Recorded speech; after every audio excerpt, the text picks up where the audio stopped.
Welcome to the course Evolution of the Earth and Life. Today we are going to learn about feathers. Today's focus is going to be Mesozoic, which runs from 251 million years to 66 million years. We know that big dinosaurs controlled their temperature just by being big, and this phenomena is called gigantothermy. Giganto means large, very large, and thermy basically means heat. So, they were controlling their body temperature just by being big. Just to recapitulate, remember that if you have a cube, this cube has a surface area as well as a volume, and as we are making it bigger in every linear dimension, what we find is the volume grows as a cube of the linear dimension and the surface area grows as a square of the linear dimension. As a result, as things are growing in size, the cube and the square ratio, so that means the volume versus surface area ratio is going to increase. So, that means the volume is going to increase as we are increasing the size, maintaining the shape constant. And as we are coming down with size, it is relatively the surface area that is going to dictate the pattern. And because of these reasons, we find interesting patterns. For example, you will find that the groups which are really large, for example, the elephants, they are really large and they are also producing heat and they get overheated, and that is why they have some way of dissipating heat, and the way to dissipate heat loss is by creating large surface area without any volume, and the elephant ears do that. Similarly, if we look at the distribution of animals, even within mammals, what we will find that as we are going to the polar region, we are not really finding anything which is very small like a mouse or a rat. We are finding things like polar bears, large ones, because it is easier for them to retain the heat, and for the smaller ones, because they have large surface area, they are constantly losing heat, and in order to maintain the heat, they have to eat a lot just to maintain the heat, and therefore, we do not really find small mammals in very cold climate. Now, when we talk about the dinosaurs, we are still going with the idea that they were probably operating like an ectothermic organism, but a homeothermic organism because they can control their body temperature. A big problem with this argument is that there were smaller dinosaurs too. There were dinosaurs which were at the size of a chicken. Now, how did they control their body temperature? Because clearly, by this volume and surface area ratio argument, they could not control their body temperature. So, they must be using something else. So, for a very long time, this had been an open question, and people came up with different ideas.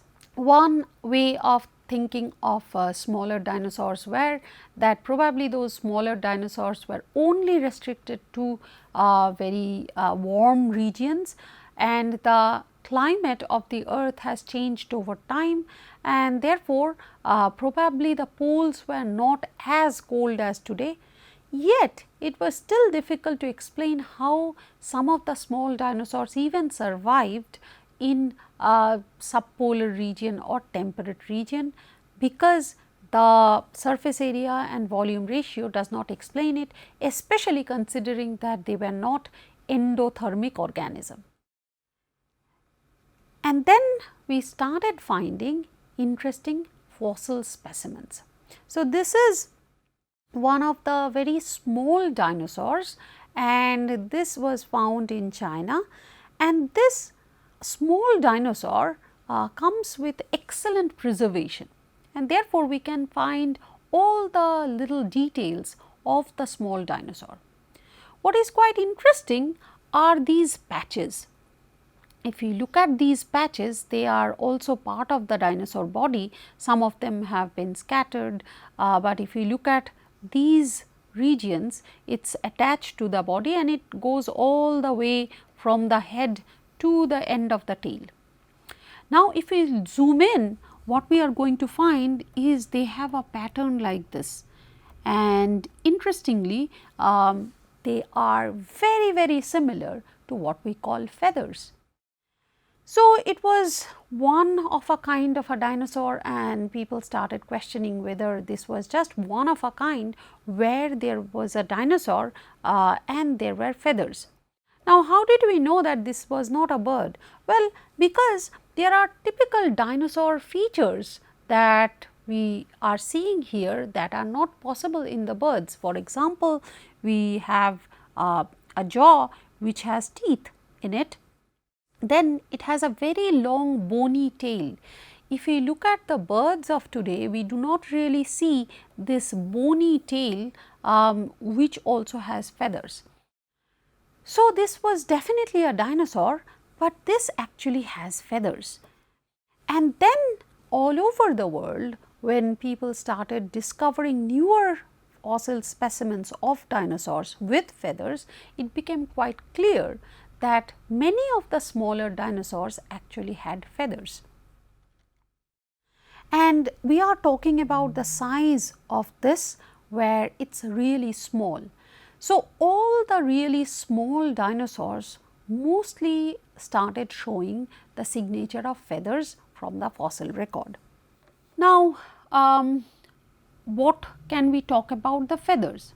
Now, flight came before the appearance of feathers. So, flight is not the reason for the appearance of feathers, because the flight can actually appear even without the feathers. If you recall, we also talked about animals which did not require feathers to fly, such as bats, such as insects, such as pterosaurs.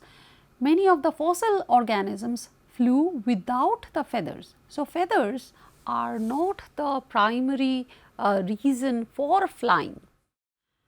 And the second problem is, if you look at the feathers in this particular dinosaurs, they are so small, they couldn't contribute to anything about flight. It is simply a tiny layer of feathers which covered the entire body.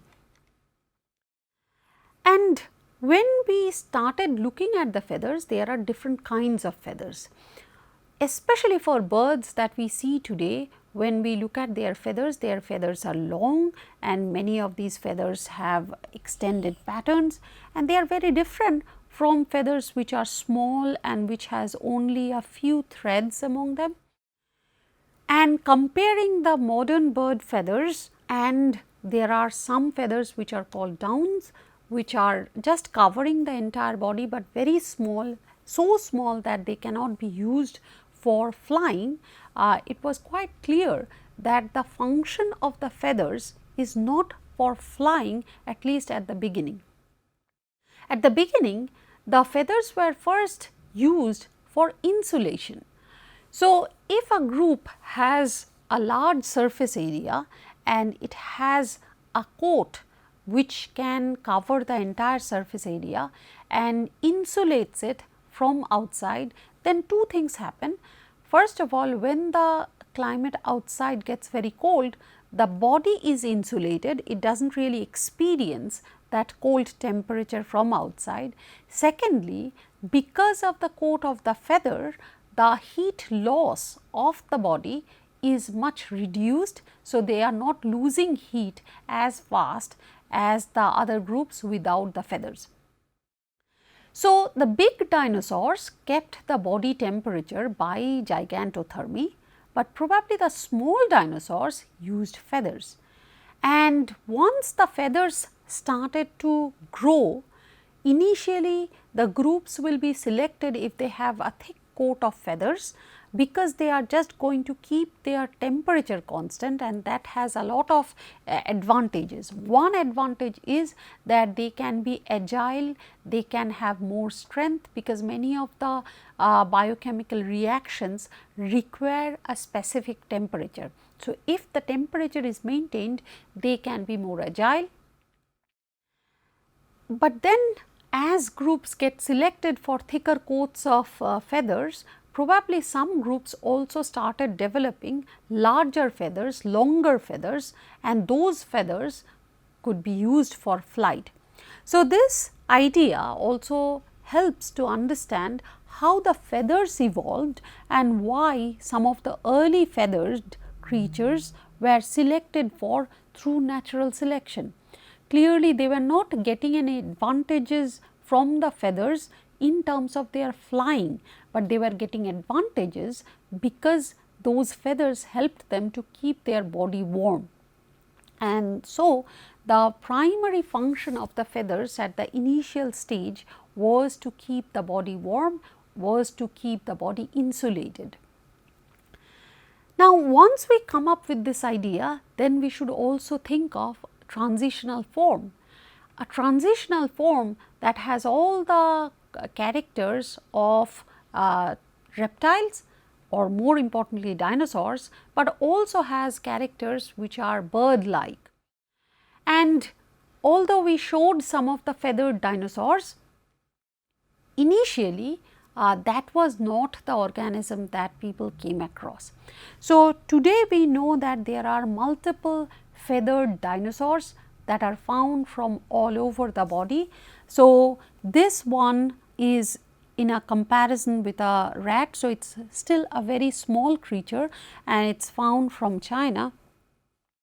Then there are other organisms which are found from North America, and this is a comparison with a cat. So, it is slightly larger, but still it is not a very large dinosaur, and this is artist's reconstruction of these feathered dinosaur, and it is not a very large creature like the other dinosaurs like sauropods, but it is not as small as a chicken. So, somewhere mid range, and it also shows us the different patterns of dinosaurs sizes which had feathers, and every day people are finding different fossils which are showing this pattern again and again. But these are relatively newer discoveries. A much older discovery which showed a clear relationship between reptiles and birds came from Germany, from a limestone quarry called Solnhofen, and the transitional form is called Archaeopteryx. So, this is an Archaeopteryx fossil which is discovered from Solnhofen limestone. Solnhofen limestone had this unique quality of being extremely fine grained. Because they are extremely fine grained, once that carbonate covered the body when these organisms just died, it did not allow any water or air to go inside, and therefore, the preservation is very good. And these are primarily late Jurassic age. The name Archaeopteryx means ancient wing. And when we look at the artist's reconstruction based on this fossil, we find interesting characters. The first character that we find is this toothed beak. So, if you look at the beak, we will find that it has a number of teeth, which is something which you do not find today in the modern birds. Generally, birds do not have tooth. The second very interesting point, which is a dinosaur like point similar to this toothed beak, is the wing claws. Now, when we look at a bird, we generally do not find any claws in the front limb. The front limb has been converted to the wings in the birds, and we do not have these digits in the modern birds generally. We only find the claws in the back limb, which is the legs. That is where we find these claws. But in this Archaeopteryx, we have these wings, which is definitely converted form of the arm, but this still retains these digits which has claws, and that is a very telltale signature of dinosaur character. The third point is the long tail. Now, this tail, I mean, you may think that there are birds which also has long tails. For example, if we look at the peacock, it actually has a long tail, but those tails only has feathers. Here, for Archaeopteryx, this long tail is supported by many vertebra. So, it actually has a bone. So, it is more important that rather than saying long tail, it is actually a bony tail, and on this bony tail there are feathers. But then we come and look at the bird like character. The first character that we find is it actually has a wing, and this wing is has long feathers. So, unlike those feathered dinosaurs that I showed at the first picture, where the feathers were very small, this one had really large feathers, and these feathers had airfoil wing, which means that it actually contributed to flight. Those small feathers could not have contributed to flight, but for Archaeopteryx the feathers were long enough and the shape was ideal for flying. So, this clearly shows that this also has some bird character. The second bird character is the bone structure. So, in birds, because it helps them to fly, they make their body light. In fact, loss of tooth also aids to this making the body light, because tooths are heavy. Then we look at the bones of the birds. The bones of the birds are hollow and they have numerous pores. That also reduces the body weight and therefore helps them to fly. When we look at Archaeopteryx bone, we also find these kind of hollow bones, which is a bird character. So, here is this organism where we are finding all kinds of characters between two groups, one set of characters which are very similar to dinosaurs and another set of characters which are very similar to bird, and therefore, this is a truly unique transitional form. Now, the question is, among modern birds, do we see something similar? Do we also see some patterns that we see among Archaeopteryx? In modern example also we find some interesting character. So, this is a picture of an Amazonian bird called Watson. This Watson looks like a common bird. It has a tail, it has these unique spiky feathers at the head. What is interesting is they live in near the water bodies, and often they have these branches on which they hold on to. Now, their chicks have very interesting pattern in their wings. Now, this is a reconstruction, but you can also see them in photographs that the wings of these young individuals of Watson actually have claws, and as they grow bigger they lose those claws. So, in a grown Watson we do not find these claws attached with the wings, but in chicks we do find the attached claws. This is exactly what we were finding in the Archaeopteryx. So, it is not only the ancient fossil record which shows this transition between dinosaurs and birds, but even in modern examples also we find some characters which are very reptile like, and we do find them in the birds. Now, if we look at the relationship of these different groups, we find a progressional pattern. So, we find these sauropods, these large dinosaurs which definitely had skins. Then there are some dinosaurs where sometimes we find bones which has these patterns, and then another dinosaurs very closely related to these dinosaurs, we started finding feathers.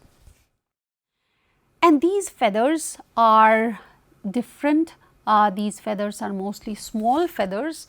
They primarily kept the body insulated. And then as we go down in terms of their related groups, we started encountering some groups where we also find feathers, and these are shafted feathers. Some of them are pennybrachia, some of them are basically wing feathers, and these wing feathers we started getting towards the end. Finally, we come to a point where it has all the characters of a bird, but it also shares some of the characters of the dinosaurs. So, now is the time when if we actually have to classify dinosaurs, and we will see that bird automatically comes within this Dinosauria group. So, there is no way of removing the birds from the Dinosauria groups. So, birds are a type of dinosaurs. So, which dinosaurs went extinct? It is the non-avian type of dinosaurs that went extinct.